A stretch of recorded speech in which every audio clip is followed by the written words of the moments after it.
and welcome to Tiny Tide's Storytime. My name is Elizabeth, and today we'll be reading Shark Lady, the true story of how Eugenie Clark became the ocean's most fearless scientist, written by Jess Keating and illustrated by Marta Alvarez Miguens. It was Saturday, and Eugenie wanted to stay at the aquarium forever. She wanted to smell the damp, salty air and stare at the glittery rainbow of fish. She wanted to keep watching her favorite animals, the sharks. Eugenie pretended she was walking on the bottom of the sea. What would it be like to swim with her sharks, to breathe underwater with gills of her own? More than anything, she wanted to find out. When the summer came, Eugenie's mother took her to swim at the beach in Atlantic City. Stuffing sticky gum into her ears to keep the water out, Eugenie dove down, down, down. The salt stung her eyes, but she didn't want to miss a single fish. Constellations of sea stars speckled the pebbled sand. She imagined a silvery fin standing strong on her back, slicing through the ocean current.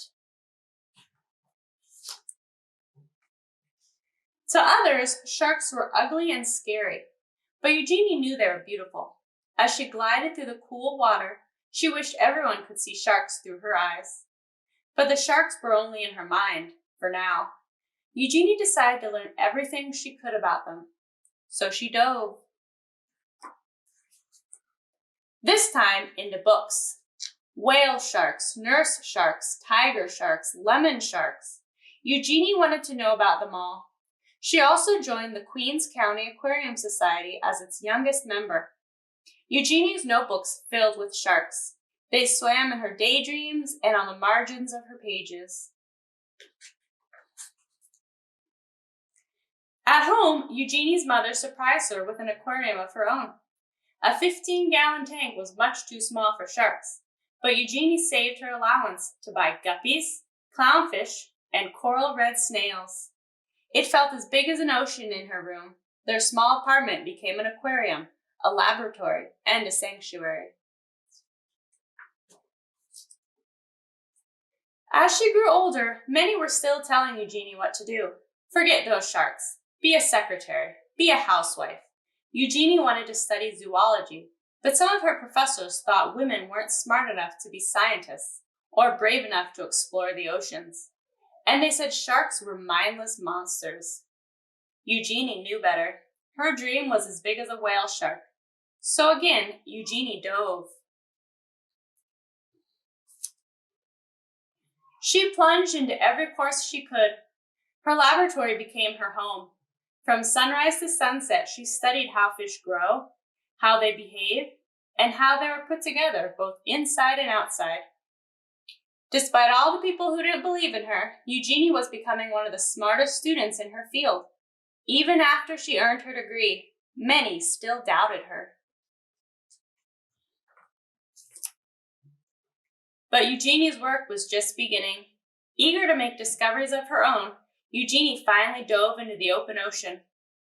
In the Red Sea, Eugenie collected hundreds of fish, including 3 new species that had not been discovered before: Red Sea sand diver, Barrettsia pipefish, and volcano tripplefin. On a research mission exploring the Palau Islands, Eugenie was diving alone when she encountered her first ever wild shark. She wasn't afraid. Instead, she thought it was beautiful.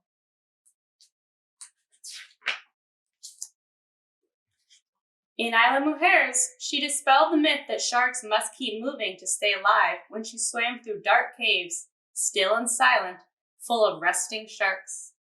Eugenie's daring heart grew bolder with each dive. Soon they began to call her Shark Lady. Eugenie had proven she was smart enough to be a scientist and brave enough to explore the oceans. As her courage grew, she began to love and understand her beloved sharks more and more. But she never forgot many still believed that sharks were mindless killers. Because of their scary reputation, humans were hunting sharks all over the world. Eugenie knew that sharks weren't stupid or mean. She was determined to prove everyone wrong. Eugenie fished through her mind and devised a brilliant experiment.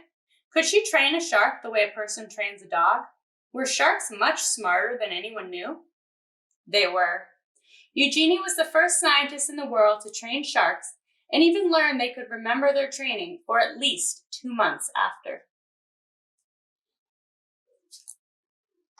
Sharks were not mindless killers. Sharks were beautiful. Sharks were smart.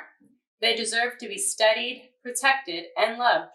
And Eugenie's dream was now a dream come true.